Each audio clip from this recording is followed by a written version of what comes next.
This is a conspiracy. What is up? My name is Bill of the Universe, and I am an astrologer. I'm a Vedic astrologer, and I need to talk to you about these 12 scientists. So, I'm not really a conspiracy theory type of guy. I remember first seeing Zeitgeist when I was in college, and I was really affected by it. And I do watch conspiracy movies, documentaries. I'm open to watching conspiracy theories. I'm open to all that. I didn't say I was gonna actually believe it, because believe it or not, even though I'm a Vedic astrologer, even though I love metaphysics, I'm actually a pretty pragmatic guy. Like, you're gonna have to show me a lot of evidence if I'm truly gonna believe that this is real. So, this is real. This is insane. I cannot make this shit up. This is this is overwhelming. This is going to be kind of a long video, and I'm going to do my very best to make it as interesting, whatever. But basically, so it all started about a month, not even a month ago. I want to say about 2 weeks ago, maybe 3 weeks ago. I'm seeing Amy Eskridge's videos on TikTok, and then I'm hearing things about these scientists that are going missing. Then I have a friend who's like really into conspiracy theories. Like, she thinks, according to her, this whole world is a stage, you know. And I indulge and I listen and I entertain it, and it doesn't mean I'm gonna believe it, but I do like to hear it. I like to hear about it. I like to hear what people are thinking. I'm very curious. And so I like to do chart readings on things that are popular. So I'm like, well, I am an occultist. I'm a metaphysicist. I'm a Vedic astrologer. You know, let's take a look. Apparently there's these 12 scientists. And before I even looked at the charts, I was like, I kind of doubt there's going to be anything, right? I'm looking at these charts, and before I even look at the charts, I'm already seeing connections. I literally just wrote out like a little graph, and I just wrote their names. I did it columns. I separated it into columns, and actually I'm gonna take pictures of all my notes, and I'm gonna put it on here. I hope there's a way I can.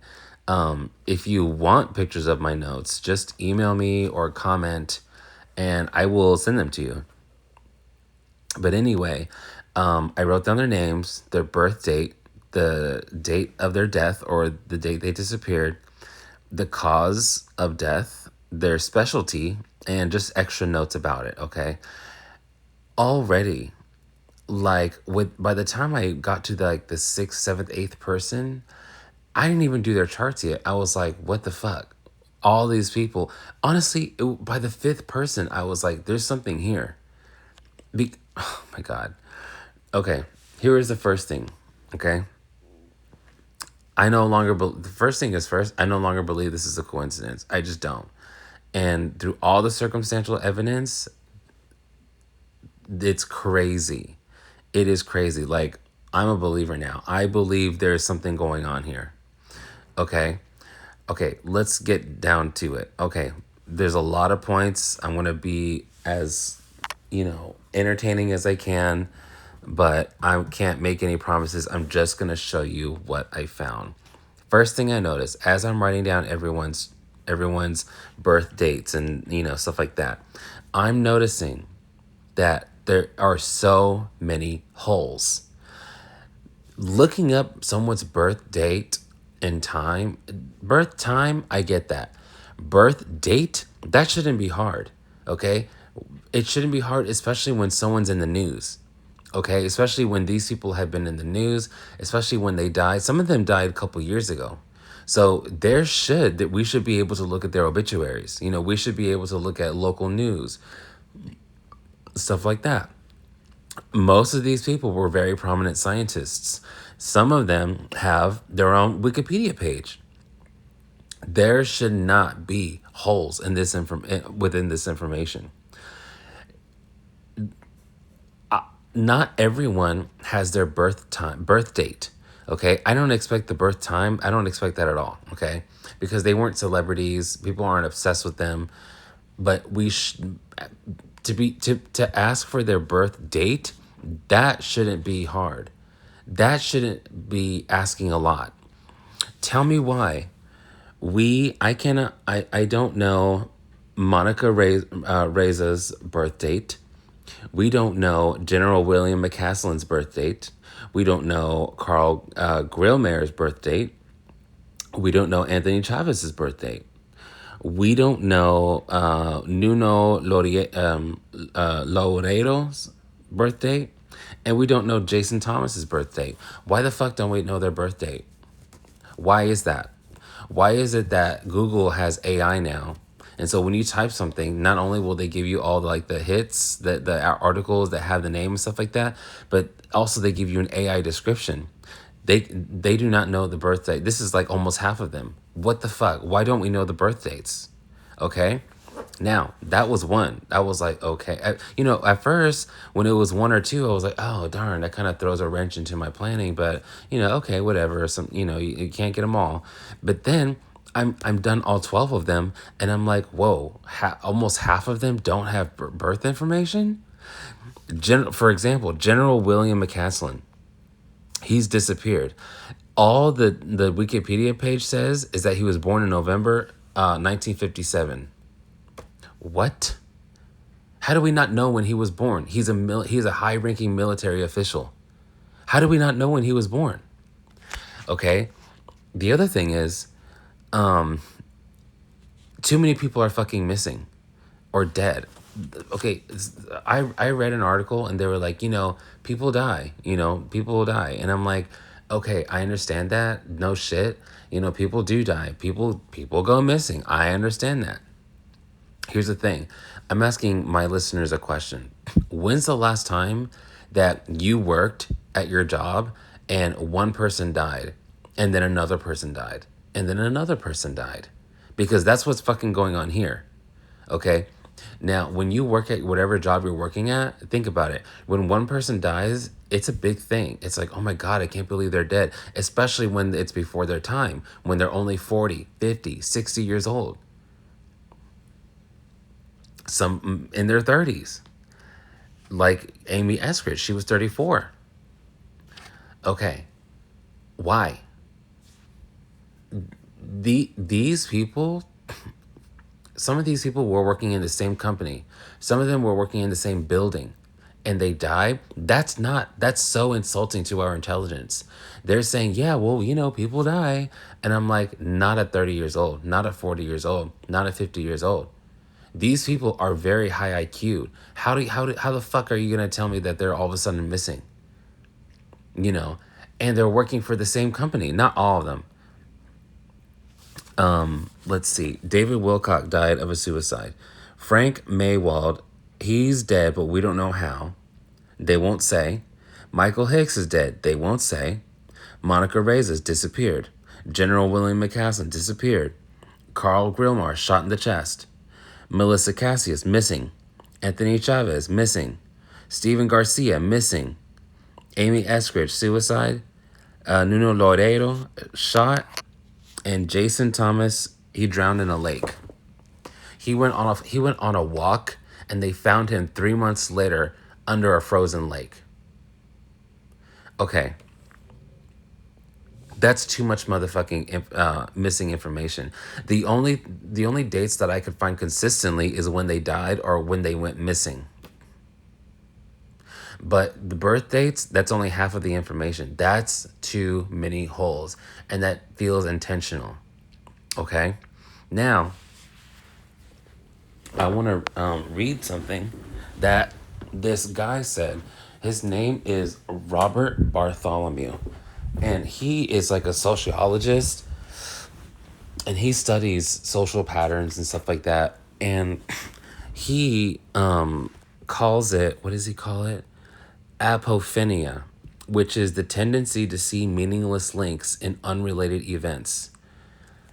Robert Bartholomew says, described the belief in the interconnectedness of disconnected events as a case of apophenia, or the tendency to see meaningless links in unrelated events.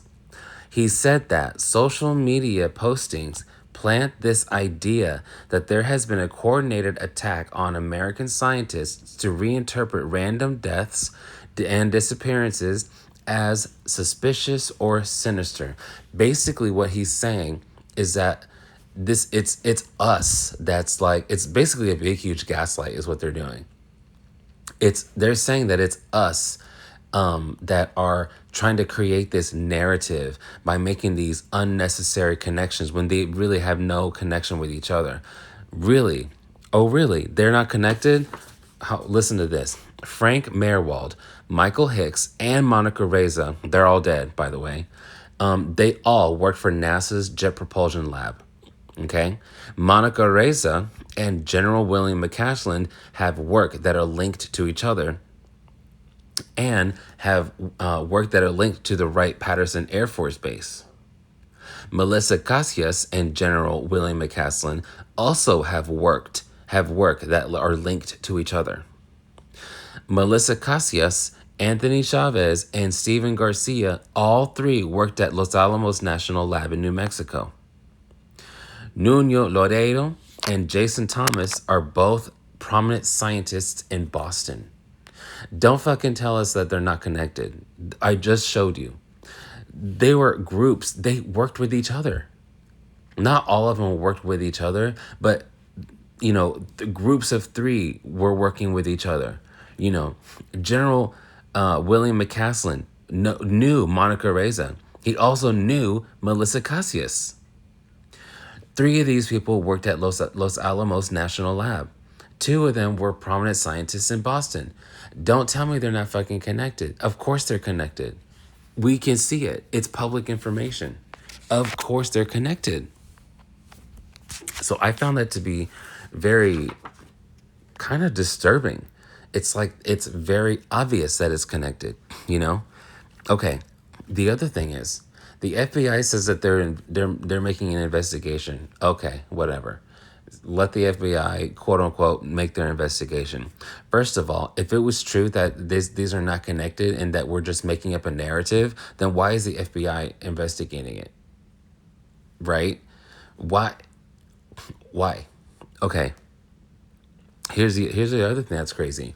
All the people that went missing, do you know what they're saying about them? That they left without their phone and their wallet. That they left their wallet and their phone at home. First of all, let me ask you, the listener, when's the last time you fucking left your house without your phone? Sometimes you don't need your wallet. I get that because nowadays you can pay for things on your phone. Me too. Girl, I couldn't tell you the last time I left my house without my phone. Okay, I know that everyone does that, but I couldn't tell you the last time I left my house without my phone. I will walk 3 blocks from my house to the corner store, and I'll bring my phone. I'll go to the bathroom. I'll take my phone with me. I take my phone everywhere I am. I'm one of those people. It's just like everyone else in the world. I take my phone wherever I am. So these people are very, very high IQ people. These are smart people. And all of a sudden they're like, oh, well, they didn't have their phone or their wallet. Who the fuck goes on a walk? And all these people who went missing, 3 or 4 of them went on a walk. They just went on a walk and they just never came back. They went on a walk without their phone, without their wallet, and never came back. Are you fucking kidding me? This is it Steven Garcia? I think it was either Steven Garcia or Nuno Loreiro. He went on a walk. I think it was Nuno Loreiro. And it's nighttime and it's cold outside. Are you kidding me? You're going to go walking at nighttime when it's cold outside and not have a phone, not have your wallet just in case something happens? General William McCaslin went on a walk. He didn't have his wallet. He didn't have his phone. All he had was his pistol. He's a military official. He's a general. He's 72 years old. You don't think he's gonna go on a walk without taking his phone with him? But he took his gun with him, and he still wound up missing. Guys, we haven't even gotten to the astrology yet. Like, this is insane. This is clearly like it would be one thing if all these people lived in different states, if they all worked on different things, but that's not the case here. They lived in either New Mexico or California or Massachusetts, those three states only. Half of them have work linked to NASA. The only person that really stands on her own is Amy Eskridge, and she was very, very young. But even her, what about her? What did I put? She was an anti gravity enthusiast. Her father was an engineer at NASA. So anyway, there's so many connections. There's so much missing information. That's what's so crazy. Anyway, moving on. So 1, 2, 3, 4, 5, 6. So I was only able to get the birth charts of half of them. Okay. There was, and so I'm only looking at 6 of them. There's 2 main like threads here. There's some genius placements here. You know, Amy Eskridge has her Mercury in Virgo. That is the best place for that's the exaltation point for Mercury. Oh no. It's the it's the exaltation point for Mercury is Virgo. So she was very brilliant, okay? Michael Hicks had his moon in Jeshta. That's a very, very brilliant placement. Jeshta is a star in Scorpio. What's his name? Einstein had his moon in Scorpio. David Wilcox. David Wilcox has the most philosophical chart I've ever seen. Like, he was not a scientist. He was a writer, and he was really into UFOs and paranormal stuff. He was more of just an enthusiast. He was a writer, but he was very popular. But still, he has the most philosophical chart I've ever seen. Like, in all my years of looking at charts, the most philosophical. His chart is so Jupiter, meaning it's very, very high minded. It's very, very someone who thinks about higher things, right? And his moon is in Botany, and that's a very, very, very philosophical placement. So I was able to get the birth charts of David Maywald,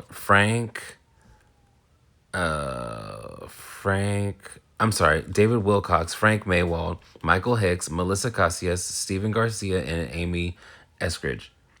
That's it. So there's genius placements in all of them. Now, but there's 2 main threads that I was looking at, and here's the first one I really, really want to talk to you about. So there is some heavy Ketu here. Ketu is all about ghosts, is all about aliens, is all about paranormal. And people with a really strong Ketu have very high intuition. Okay, so that's what's very interesting, is that these people, and this is only from the 6 people that I found a birth date on. I'll guarantee you the other ones also had very similar charts. Here's what's interesting about these Ketu placements that they all have. Ketu, first of all, yes, they have very smart placements. Yes, they have genius placements. But here's the thing.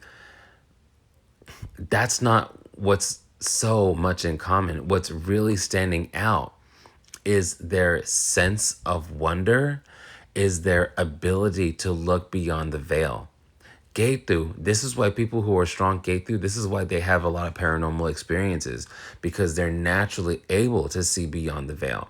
These are the people that look at dark matter for fun. These are the people that like to look at paranormal stuff. These are the people that actually respect astrology and respect the unseen. These are the people that can be occultists in life. And it's so funny because anyone can have smart placements. Tons of people have smart placements, but they are not killed. They're not missing. Why? Because that's not what scares the government. That's not what scares the powers that be. What scares the powers that be is not this high intellectuality. It's not this high cerebral, activity. What scares the powers that be is the people who have the audacity to ask questions, the people who have the audacity to do their research, to have an open mind. Because here's the thing, y'all already know this. Sometimes people are so smart that they're actually very close minded. Because you get a lot of very smart people who are atheists, who don't believe in angels, who don't believe in UFOs. They're like, that stuff doesn't make sense. There's no evidence. A lot of really smart people are people who need evidence to believe something. Ketu doesn't need that. Ketu just needs to have an inkling, just needs to have a little slight intuition on it, and they will do the research themselves. They will start from the beginning and fit the puzzle pieces as they may. Their Ketu is also someone who thinks for themselves. That's another scary thing for the powers that be, for the governments that be, the powers, right? So what's crazy is that yes, they all have like intellectual capabilities in common, but that's not what really I'm seeing. What I'm seeing is people who think for themselves, people who have their own mind. Ketu people are very introverted.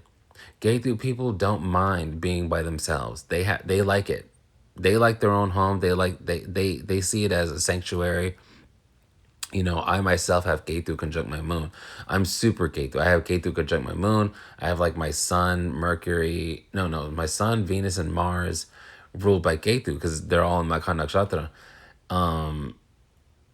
So I'm like super, super Ketu as well.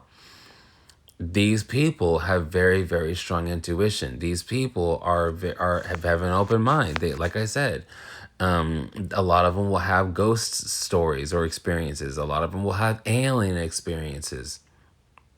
That's the other thing about this, is that Ketu attracts the paranormal.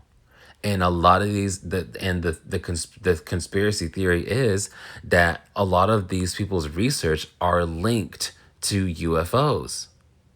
That's what's crazy about it, is that links to UFOs astrologically aren't going to have anything to do with high intelligence. Even though these people are very intelligent, I can see that in their charts.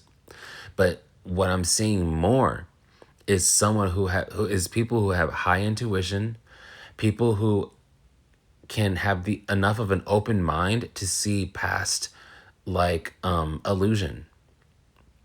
And that, I think, is what's scaring like the powers that be. So Frank Maywald, he is a Mula moon. Mula is already ruled by Ketu, but not only that, he has Ketu conjunct his moon. That's a rare placement. If you have your Ketu, this is what the astrologer Kopal, KRG, you can look him up. He's a fabulous Vedic astrologer. KRG, his name is Kopal. He's a Punjab Indian guy. Very, very knowledgeable. He says that if you have moon conjunct Ketu, which is what I have, if you have it in the 11th house, which is what I have, he says these people have alien experiences, which is what I've had. When I first saw an alien when I was 16 years old, I didn't, and this is when I didn't believe in aliens. I did not even know about astrology. When I was 16 years old, I was very much like a straight edge, no drugs, Christian. Like I only believed in what the Bible said. You know what I mean? And so when I saw it, I mean, I didn't see a UFO. I saw an alien. I saw that motherfucker in my room. Like it was very scary for me. And it was so unbelievable, not only as a Christian, but just as a human being. It was so unbelievable that I actually kept it to myself and I dismissed it for like 10, 15 years. And then I turned 30 and I was like, You know what? I know what I saw. I'm not stupid. Maybe I can't make sense of it, but I know what I saw. I saw a green man stand in my bedroom. I saw it. It was an alien. And then, like a couple years ago, I heard Kopal say, if you have Ketu in conjunct Moon in the 11th house, these people have alien experiences. And the moment he said that, like there was a light that like went on in his like studio, and it freaked him out. And then he says, "Well, let me stop talking about that because I'm already kind of freaked out." And girl. So anyway, I don't know the birth time of all these people, but Frank Maywald, he has Moon conjunct Ketu. If he has it in his 11th house, then he might have seen aliens before. Okay, now Michael Hicks, he has his sun in Danishta. Danishta is in, first of all, it's an Aquarius, but more so, Danishta is a Mars nakshatra. Ketu can see ghosts, can see poltergeists, can see aliens, but Danishta in the other Mars nakshatras, but especially, yeah, even Mrigashira and sometimes Chitra, but really Danishta, those people straight up see ghosts multiple times. I had this roommate a couple years ago. She was a Danishta sun, and she has been like, I don't want to say possessed, but like she's had her body taken over by a spirit. She has seen spirits. I saw a documentary on, there's this like beautiful blonde woman that that talked about her ghost experiences from when she was a little girl. She's an actress, and she was on Nip Tuck. So if you've ever seen that show, I've never seen it. I know what it's about. I remember, I'm old. I remember when that show was on the air, but I never actually saw it. But there's this like very, very beautiful blonde woman. She has a very Marilyn Monroe vibe, and it's funny because Marilyn Monroe was a Danishta moon. But she talked about like when she was a little girl, she saw like dozens and dozens of spirits when she was a little girl. And I was like, wow, let me look up her chart. She was Danishta. Danishta people see ghosts all the fucking time. So this makes these people psychic. The other thing about Danishta is they tend to get assassinated. That's another thing I've noticed. Danishta people tend to get assassinated by higher groups, by more powerful groups. So 11 from Stranger Things, that Millie Bobby Brown, her moon or ascendant, one of those placements is in Danishta. And who was trying to kill her the whole time? The American government.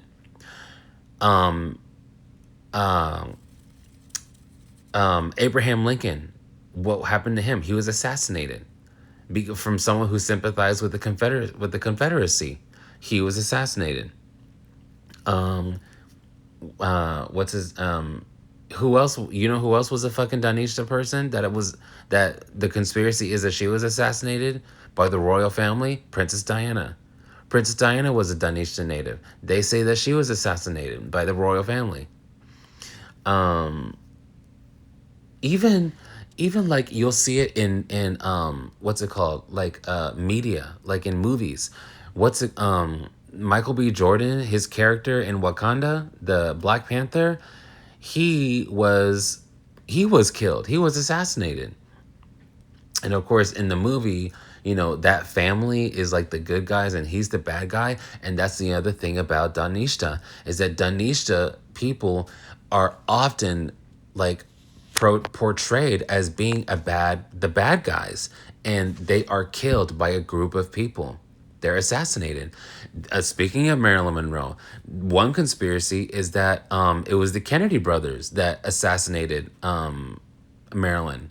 Another rumor is that it was the mob or the mafia that assassinated Marilyn Monroe, and she's a Danishta native. So in fact, I'm actually thinking of making a video called the Danishta assassinations, because these people keep getting fucked up. They keep getting killed. Okay. So the other thing is Melissa Casillas. She's a Swati sun. That's a psychic placement. Look up Dorothy Izat, Izatt, Dorothy Izat. She is a woman who started seeing UFOs in the 70s. Since then, she's seen about 3,000 UFOs. They flock to this woman. She is a Swati native, okay? Swati in tropical astrology is Scorpio. So in Vedic astrology, Swati is a star in Libra, but in tropical astrology, it's in Scorpio. And a lot of Western tropical astrology Scorpios are very, very intuitive. Some of them are straight up psychic. That's because they're not Scorpio, because it's actually the star of Swati, which is a very, very psychic placement. Look up Dorothy Izat.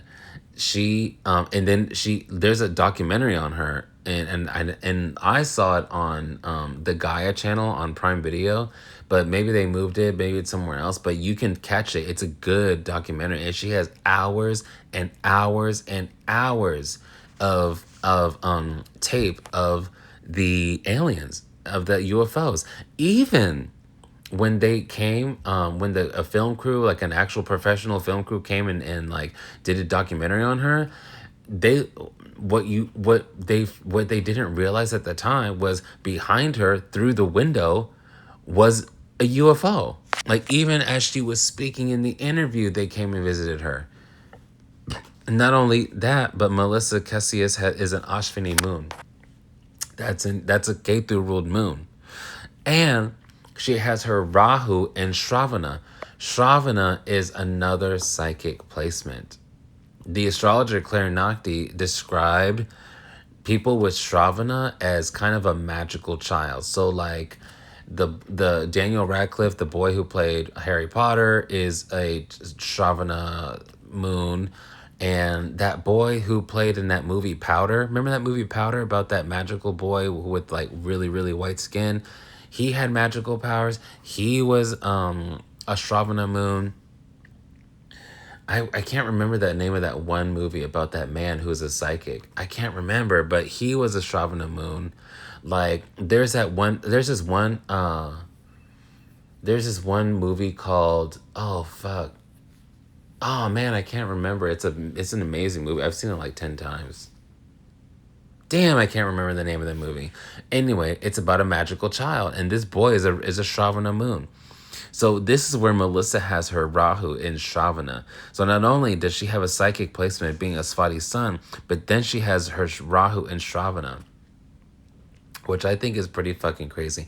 And I'm almost pretty sure that Jeffrey Epstein also has his Rahu in Shravana, which, by the way, I mean, who the fuck thinks he's dead? Because I don't, right?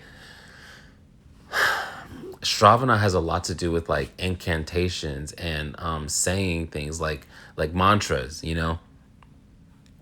Moving on. Stephen Garcia.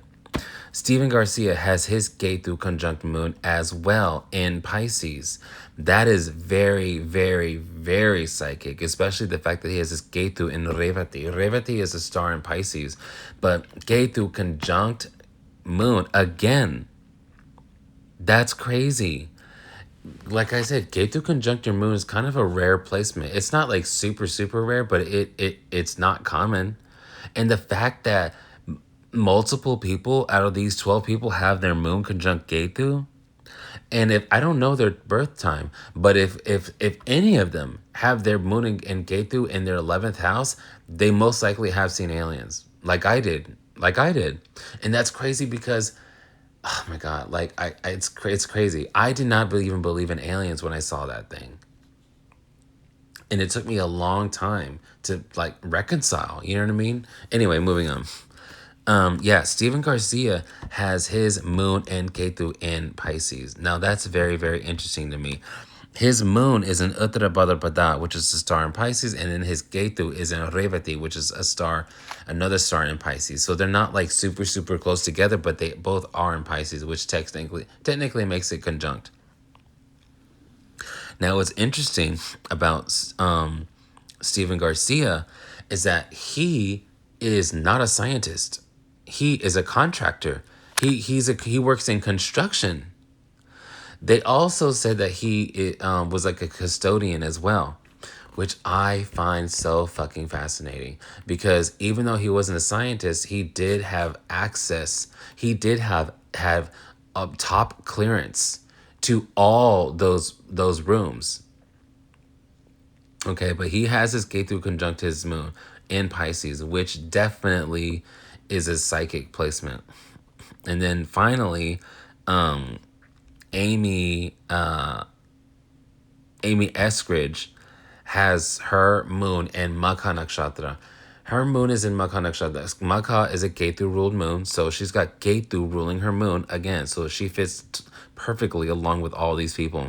Now, what's interesting is that Magha Nakshatra is all, it's a star in Leo, by the way. Magha Nakshatra is all about the Pitris, which is your ancestors, right?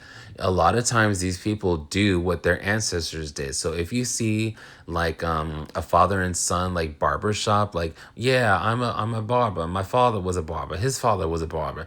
Most likely that you're gonna find some Makha Nakshatra in there. You know, Michael Jackson, his father was a musician as well. It's like an inherited skill or ability from your, specifically from your father's side. I'm a musician. I'm a Makha son. I'm a musician. My dad is a musician. His father was a musician. His father was a musician. So it's like when you have Makha Nakshatra, there's something like that you're kind of born with. And the reason I say this is because Amy's Eskridge's father was an engineer. He was he was an engineer for NASA, and Amy herself was a physicist, and she was a either a general engineer or genetics engineer. I just put GEN and period, so I can't exactly remember. And then she dealt with a lot with anti gravity. And so the fact that she's a Magha moon not only makes her very, very intuitive, but it also means that she kind of inherited these gifts, these abilities from her father. And we know that her father worked for NASA. Okay, the other thing is that she's got her Ketu conjunct Mercury. This is a very, very psychic placement. This is a very intuitive placement because Ketu is otherworldly, is paranormal stuff, and Mercury is your thought process, your thinking. You know, it's funny. It's because you know who has a Mercury conjunct Ketu is the guy who plays. Oh God, it's not Han Solo. It's the other one, the blonde one with the blue eyes, and he can like move things with his mind. Him from the original Star Wars movies in the 80s, in the 70s and 80s.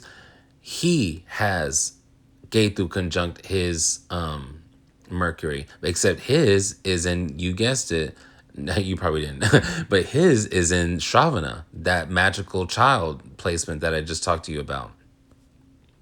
He has his Ketu and Mercury conjunct in Shravana.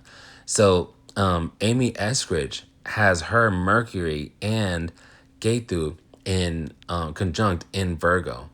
And like I just told you, Mercury is doing the absolute best in Virgo.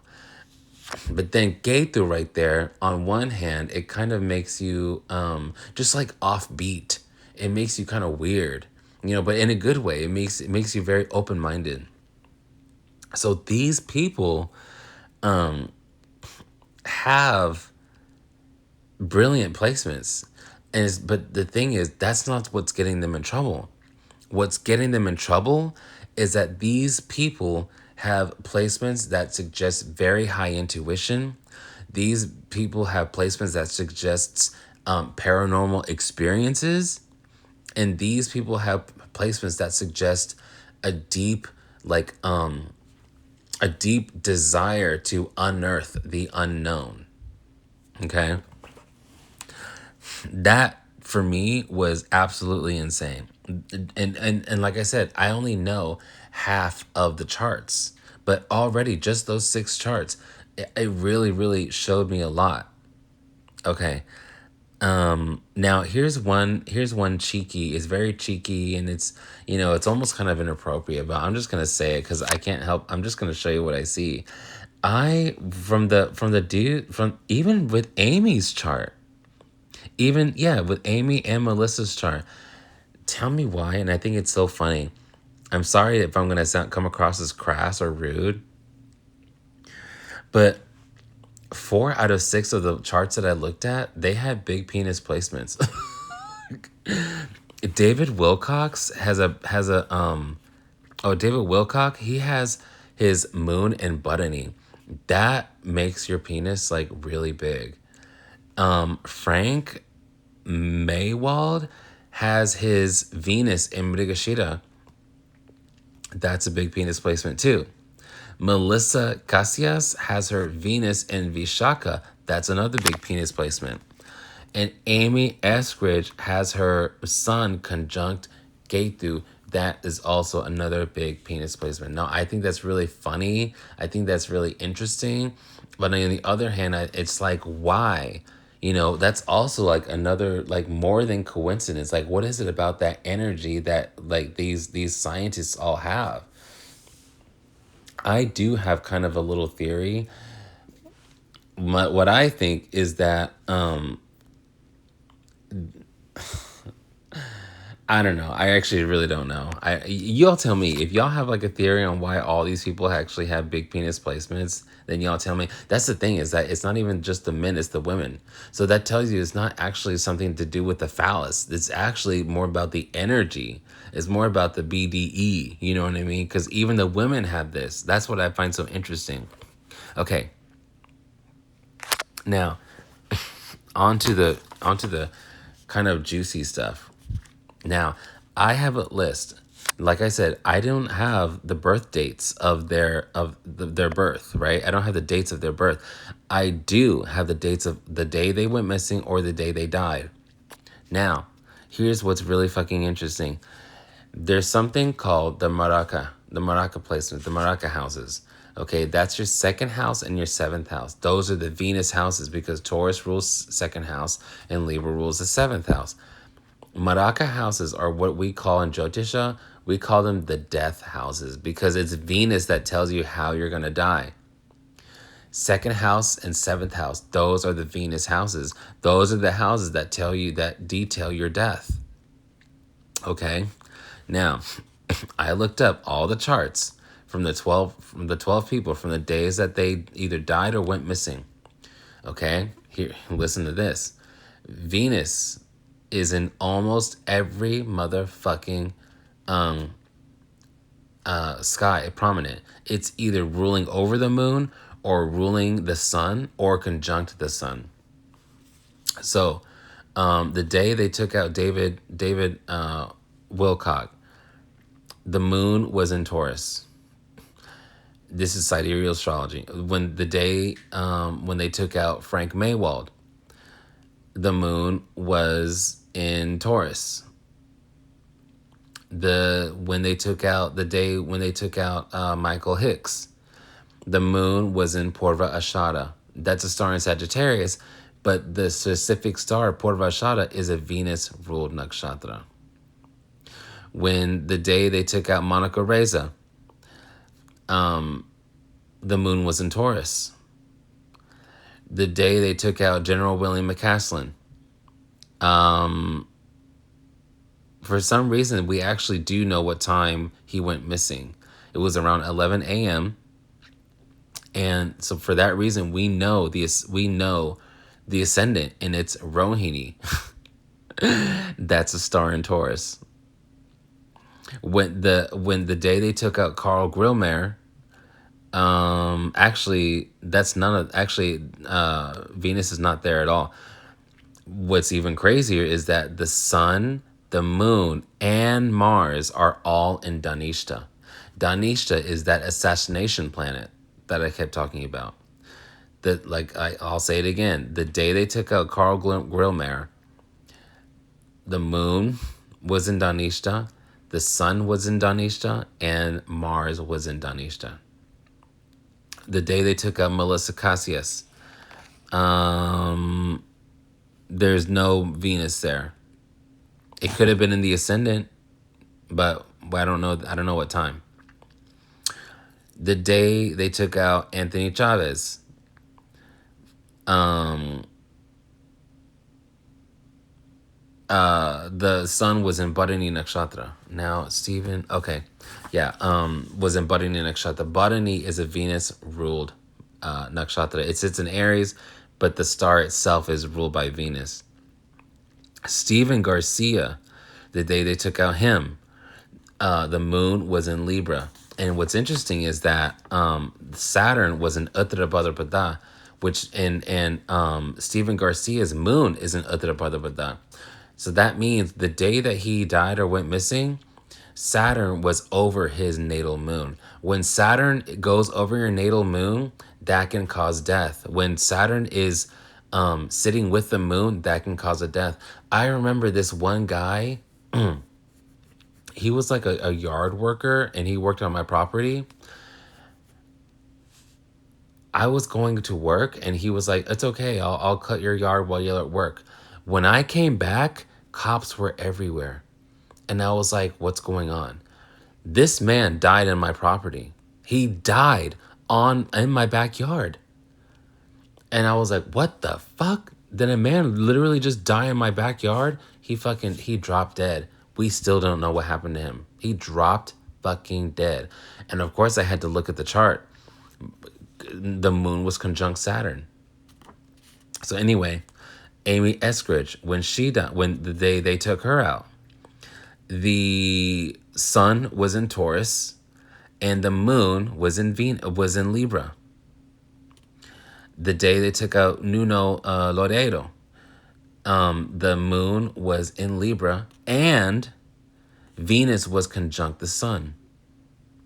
The day they took out Jason Thomas, the Venus was conjunct the motherfucking sun.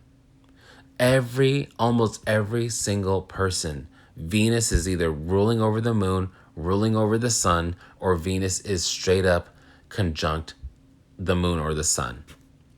And like I said, Venus rules over those death houses, the 2nd and the 7th house.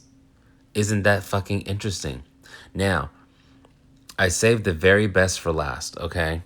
Oh, no. I have one more thing before I get to the best for last. Okay, I want to talk to you about something called Ardra Nakshatra, okay?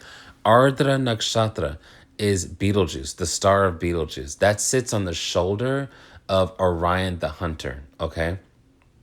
Nowadays, we associate Ardra with Gemini. Sorry. Ardra, I have looked up this placement.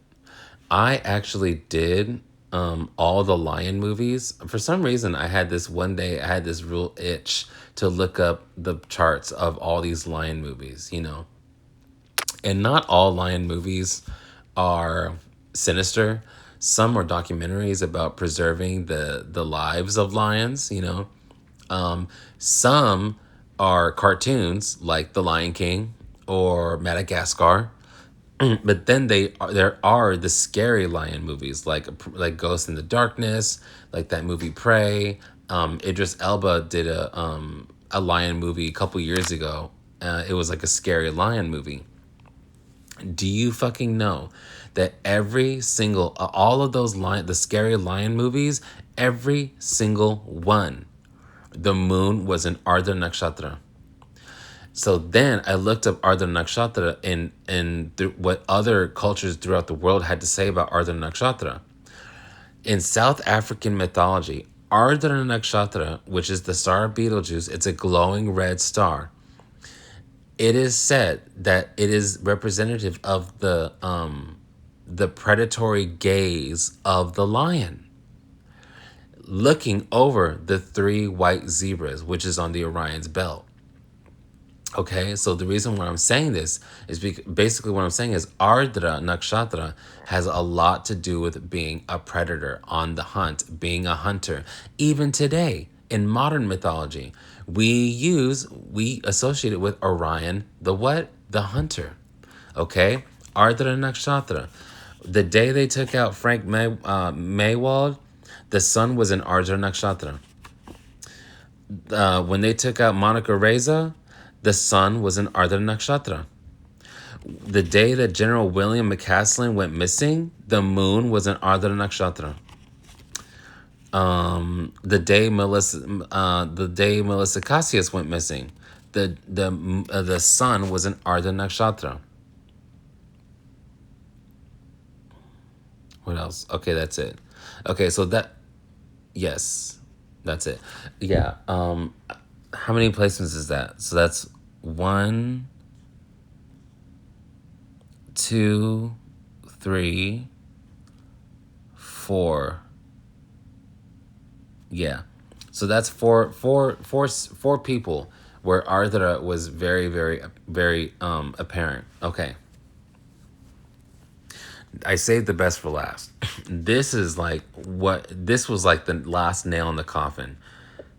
This is what really, really, really made me be like, almost gave me chills. And I fucking knew it, man. I fucking knew it. I was like, even before I even wrote out everyone's chart, even before I finished everyone's names, like even just thinking intuitively, going just when I first decided to do this, I was thinking, you know what? I'm probably not gonna find a lot of connections in their birth charts, which I actually wound up fucking doing. But I said, if anything, if there's gonna be any type of real connection, it's gonna be in the days that they died or the days that they disappeared. Because if it's true that they were all taken out by some higher entity like the American government, then there's going to be sinister things, very, very common sinister things in the charts on the day that they were born. Now, I wanted to look up Saturn. Why? Because Saturn is the controller of the masses. That's what Saturn is. The most successful people, the most influential, powerful people are Saturn. Saturn people. Okay? Oprah Winfrey is a Saturn person. What's his name? James Walton, the guy who founded Walmart, was a Saturn man. Bill Gates is a Saturn man. Steve Jobs was a Saturn man. Even in like the music industry, Mariah Carey is a Saturn woman. Like people who are Saturn, which is funny because Saturn on one hand can represent poverty, which is the masses, right?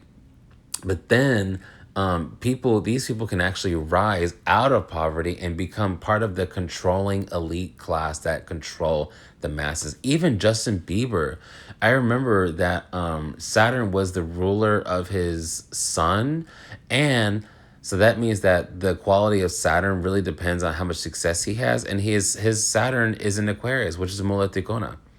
So people with really, really, really good Saturn, they wind up being immensely powerful, immensely popular. So Saturn, don't forget that, folks. Saturn is the ruler of the masses. And that's why intuitively I was like, let me look at Saturn. Let me look at what Saturn is doing here. Because Saturn is, if it's true that there's a group of higher ups that are controlling these things, then Saturn is going to have a say, right?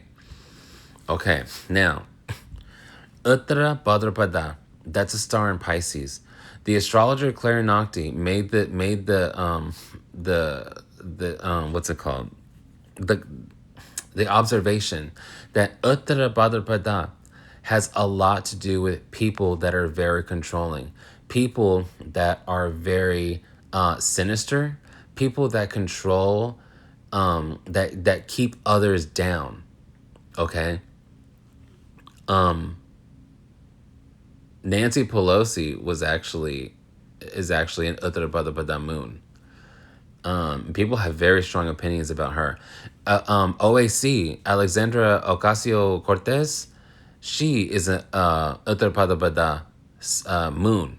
So Uttara Bhadrapada, that's a star in Pisces, right? That's very, very powerful. That's very, very controlling energy. And like I just said, Saturn is the ruler of the masses. Check this out. You're gonna fucking freak. The day they took out David Wilcock, Saturn was in Uttara Bhadrapada. The day they took out Monica Reza, Saturn was in Uttarabhadrapada. The day they took out General William McCaslin, Saturn was in Uttarabhadrapada. The day they took out Carl Grillmeyer, Saturn was in Uttarabhadrapada. The day they took out Melissa Casillas, Saturn was in Uttarabhadrapada. The day they took out Anthony Chavez, Saturn was in Uttarabhadrapada. The day they took out Steven Garcia, Saturn was in Uttarabhadrapada. Are you fucking kidding me, bro? How many is that? 1, 2, 3, 4, 5, 6, 7. 7 out of 12 people who were taken out. Saturn, the control, which is the planet of the controller of the masses, was in Uttarabhadrapada, which is an energy that has everything to do with control. That's fucked up. And Saturn is very strong in Uttarabhadrapada. Why? Because the star, it might be in Pisces, but the star itself of Uttarabhadrapada is a Saturn ruled nakshatra. So Saturn was in a lot of ways sitting in his own sign, was very exalted, being in his own nakshatra of Uttarabhadrapada. The other times that Saturn was not in Uttarabhadrapada, Saturn was in its Mula Trikona, which means he's sitting in his own sign of Aquarius or Capricorn. So when Frank Maywald went, when they took him out, Saturn was in Purva Bhadrapada, which is in Aquarius. When they took out Michael Hicks, Saturn was in Shadabishak, which is a star in Aquarius. When they took out Amy Eskridge, Saturn was in Danishta, which is in Capricorn. When they took out Nuno Loureiro, Saturn was in Purva Bhadrapada, which is in Aquarius. And when they took out Jason Thomas, Saturn was in Purva Bhadrapada, which is, like I just said, in Aquarius. So, first of all, when it's not in Uttara Bhadrapada, which is the energy of controlling the masses, of controlling, of suppressing you, it's sitting in its own sign. And as you already know, any planet that sits in its own sign is going to get lots of strength. So the day all these people died or went missing, Saturn was very, very strong. Saturn, the planet of the controller of the masses, not one time in all of these instances was Saturn weak. Saturn was never weak at all in any of these instances. Saturn was very, very strong and in control. Can you fucking believe that? 7 out of the 12 missing, or 7 out of the 12 scientists, oh, god damn. 7 out of the 12 days that these people went missing or died, Saturn was in Uttara Bhadrapada, the star of controlling people. That's the biggest motherfucking find I could find. I could see the biggest motherfucking pattern. That is insane. Now, it would be one thing if like they were all missing or killed within like a couple weeks, because then that would make sense why Saturn is in one star. These people died this year, last year, 2022, 2024, and still, by some coincidence, they died or went missing while Saturn was in Uttara Bhadrapada. So, and then the other times where it wasn't in that star, Saturn was sitting in his own sign of Aquarius or Pisces. Aquarius or Capricorn. So even when it wasn't in Uttara Bhadrapada, it was still very strong because Saturn was sitting in his own signs. That's like the craziest thing. It was so fucking consistent. Guys, like, what? When I first decided to do this, I was like, yeah, I'll do it just because, it's popular, it's in the news, a lot of people think there's something there, and let's look at it anyway. As soon as I did like the fifth or sixth person, I was like, something's there.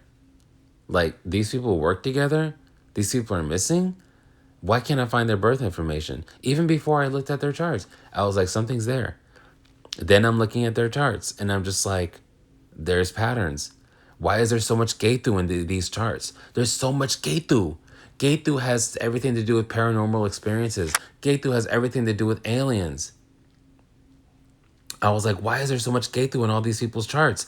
People who have a lot of Ketu, people think that they're crazy. That's another thing. People think that like Amy Eskridge was crazy. She was not crazy. She was brilliant because you know why people think that Ketu people are crazy? Because Ketu people have the audacity to live on their own terms, to be their own people. That's why a lot of Ketu people can be perceived as yeah, crazy, but also just very genius because Ketu people know how to live on their own. They march to the beat of their own drum. This is what Ketu does. Then I'm finding out that they all worked within three companies. They either worked in Los Alamos Laboratory Lab, or they worked in Los Angeles, or they worked in NASA, or they worked in Boston. That's very, very close knit. And then Robert Bartholomew has the audacity to talk about they're not connected. Bullshit. Of course they're connected. And the fucking fact that the Venus, which rules the death houses, is there in every fucking single moon or sun. Venus is there. And then I told you about Ardra Nakshatra, which is the lion. Remember the predatory one? It's there in like 4 or 5 of them. Ardra is there. And then last but not least, Saturn, the planet of the controller of the masses, is for 7 of those 12 scientists. On the day they went missing or died, Saturn was in Uttarabhadabhada. Like, that is just fucking, like, I'm convinced. Like, I'm sorry. Like, I don't know what, basically we'll say this. I don't know what happened. I don't know. I'm not gonna go as far to make my own like theory, but I will say that there's connections. I will most definitely motherfucking say that there's connections. How can there not be? They're clearly there. Guys, the biggest takeaway for y'all needs to be Saturn. The fact that Saturn is there, Saturn was in not just in Pisces, Saturn was under the same motherfucking star for 7 out of 12 of those days. That's crazy. Uttarabhadabhada is the controller. Wow. Wow. Anyway, like I said, if you want, go ahead and put it in the email, or DM me, or you can email me actually at billoftheuniverse@gmail.com. And if you want, I'll send you pictures of my notes so that you can kind of look at yourself. If you have any corrections, there's information that I'm missing. Go ahead and tell me. Comment. I love your comments. I love like interacting with you guys. And of course, if you want a chart reading for yourself, I do chart readings, and go ahead and DM me for that information and email me for that information. Thank you guys for listening to me. I can't believe I sound like a fucking conspiracy theorist, but look, I gotta just say what I see, and what I see is an ass load of connections. An ass load of connections. Like, it's fucking crazy. And all throughout this video that I'm talking, like, I got like weird little chills, it's like, oh my God. And let me say that, let me make the record clear. I'm not suicidal. I have never had, I don't have the intention on unaliving myself. So, All right, guys, I love you very much. And, okay, cool. Bye.